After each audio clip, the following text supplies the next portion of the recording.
Hello, good morning, and welcome to Sweetcorn Sunday. Sweet corn.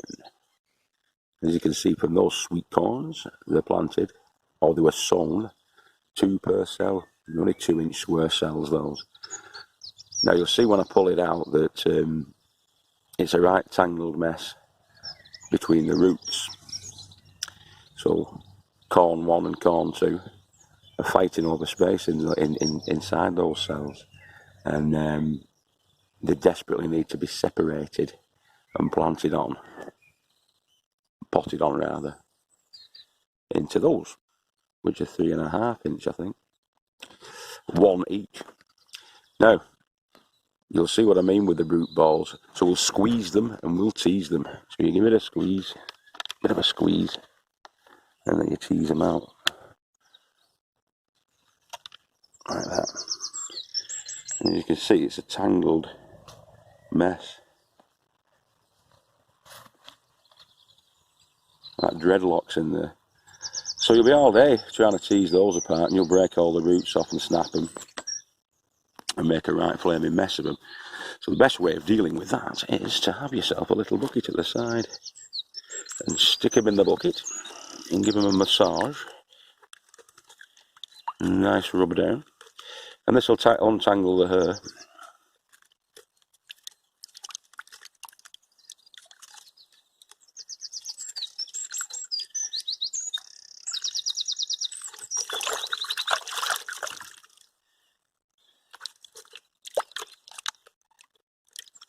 Riveting TV, this. So it's like that. And I can't do it with one hand, but you can then start to tease those apart very easily. So I'll just pause this for a sec. So that was a 1-second job, that, just to tease them apart. And then they can be potted on, as I say, into these.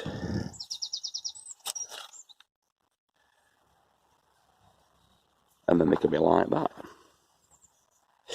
So the mix that we've got there, probably about 20% vermiculite and 80% sort of a barren coconut coir compost. Again, we're not adding any nutrition in at this stage. We're just giving them a bit more elbow room and grow space so that the roots can expand. Now, at the recommendation of Joe, when you've got these big long roots, is you trim about 1/3 of them off. And apparently, that will encourage more root growth.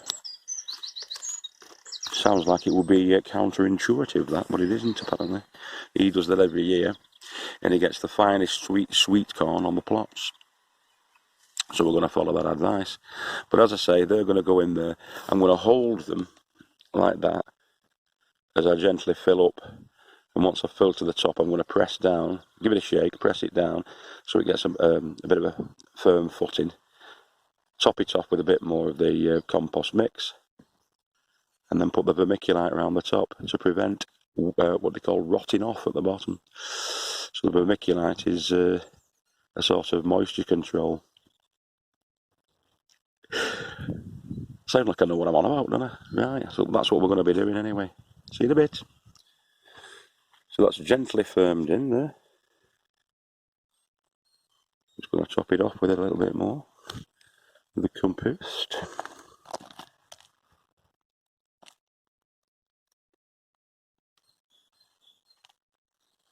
Sorry. Poor camera work there, innit? I need my tripod again, don't I? Put my tripod down. With 2 hands it's a lot quicker, obviously. But this is just for demonstration purposes. And then we go into here. Vermiculite.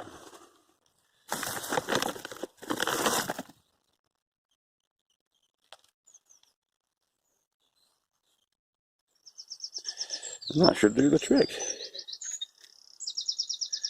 Like that.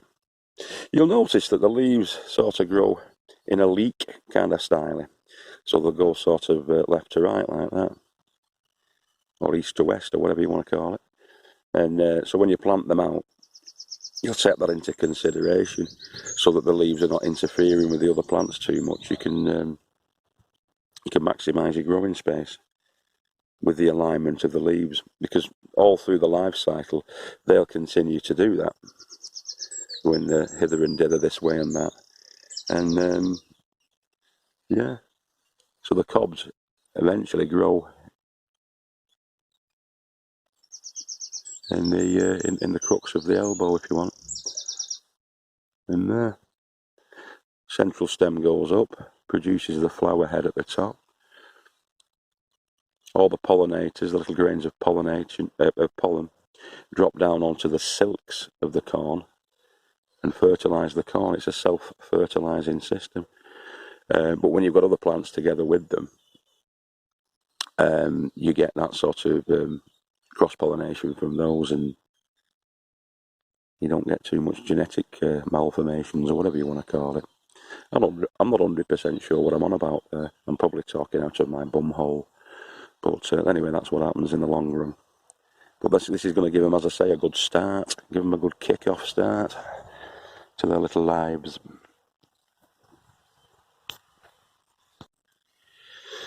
Now, we want 30 plants, and at the moment we have 48 plants. So what we're going to be doing is favouring the more healthy looking specimen of these.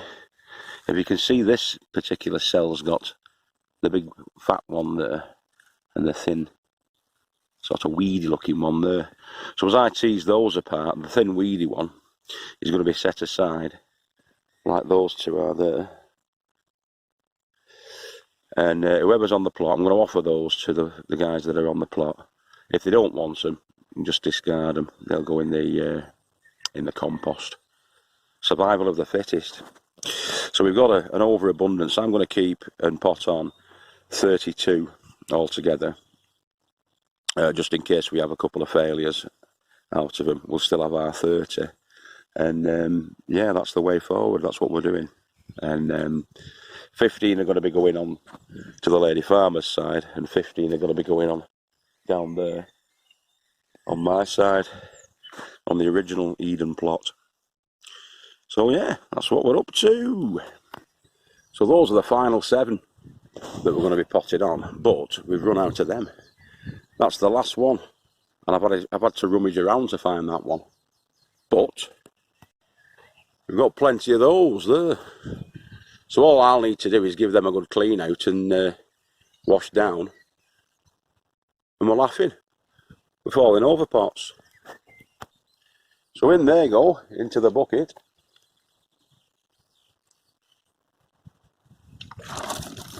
In that goes. Don't worry, they will be rinsed and cleaned. And on with the water. This is about 90% tap water. That's coming from when we were doing the watering up. It comes off the roof up there into the gutter down there. We put the leaky hose pipe on top of that. And that's what's been filling these up as we've been watering up the big drums up at the top. So that's going to fill up. They're going to get a scrubbing down. That'll be tipped out onto the lane because of the disinfectant value. Going to be put onto the weeds at the top as well, see if it does anything to them.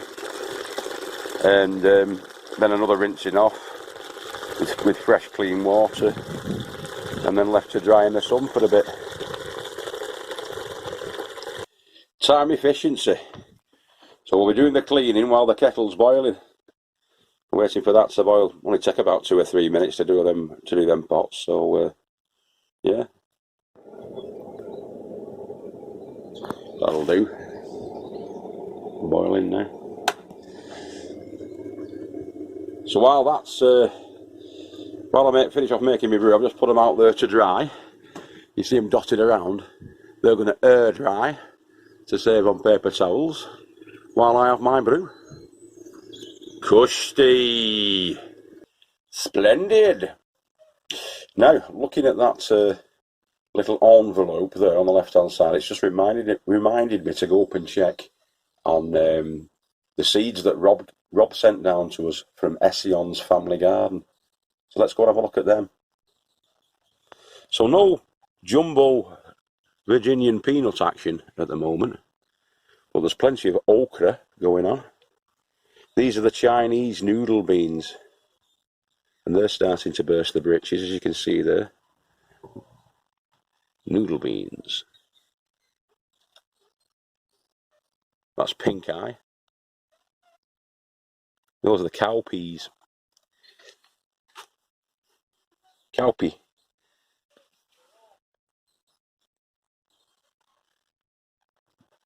Chinese pole.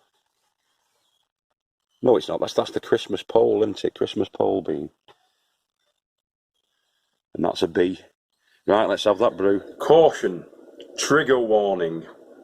In this next section, the guru, my brother Bilo, will be both man-spreading and mansplaining. Good ear, innit? I feel like Willie sat on his step, perusing the garden. It's a little bit low, that. But yeah, it's absolutely gorgeous down here yet again today. There's supposed to be a big storm coming tonight, a big thunderstorm coming tonight, which is good because that saves a lot of time on the old watering up. So I'm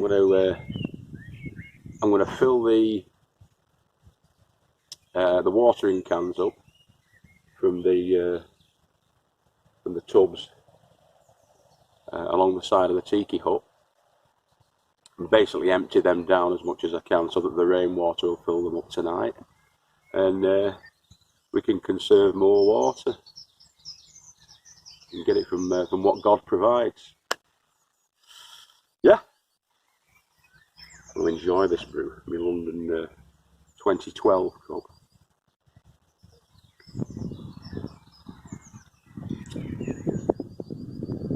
It doesn't get better than this. It's really good, really good. It doesn't get better than this. So get out there into your gardens and your allotment plots and get digging. I'm going to crack on. I'm just having a bit of a break here now, but I'm going to be cracking on. I have got to get that netting done on the long bed, so I'm going to try and get that done as well today. So just having a little bit of a break, finish off potting on the sweet corn, and then get cracking into that netting. So I'll probably film that as well because it's a long big net there, and I'll show you how we stitch together the scaffold debris netting to create the bug cover for the beds. I have shown that a few times, but if you're new to the channel, then it may be something that you'll get some benefit from. So I'm going to do that. Alright, I'll just turn you off without trying to knock you over. So that big long brassica bed was done today, but that's a show in itself because the family came down and we did a load of weeding, we did a load of family stuff again on the plots, and it was great. But that's going to be up for tomorrow, that one, so stay tuned for that. Hold on to your hats for that one. And there they are, all in.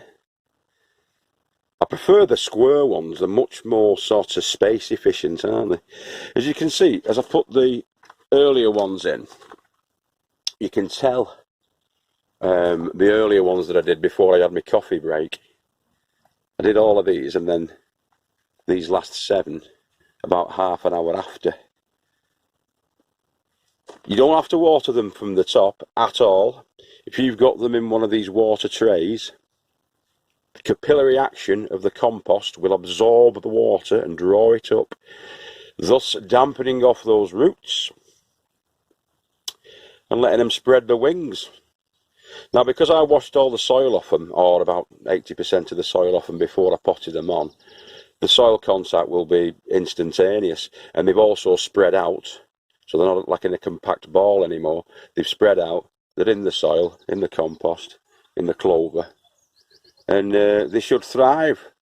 Fingers crossed. No guarantees in the old horticultural game, like, but they're having every opportunity. And these are the mini pop sweet corn, all the same variety. We're having 15 on one side and 15 on the other side, and that'll be us. So yeah, top bananas. So if I don't see you through the week, I'll see you through the window. This has been Guru Murphinda for another exciting episode down on the Little Farmer's Farm. Keep growing with your head down, and remember we love you all, and I'll be seeing you tomorrow, where I'm going to be putting another bench in here, an extension to the bench here, because we're running out of space inside the tiki tunnel for our plant start. So there'll be a little extension to the table going in there, and there'll also be some, fingers crossed if the weather's okay, some brassica netting going onto the great big bed on the lady farmer's side. All right. Take care. Catch you later. Au revoir.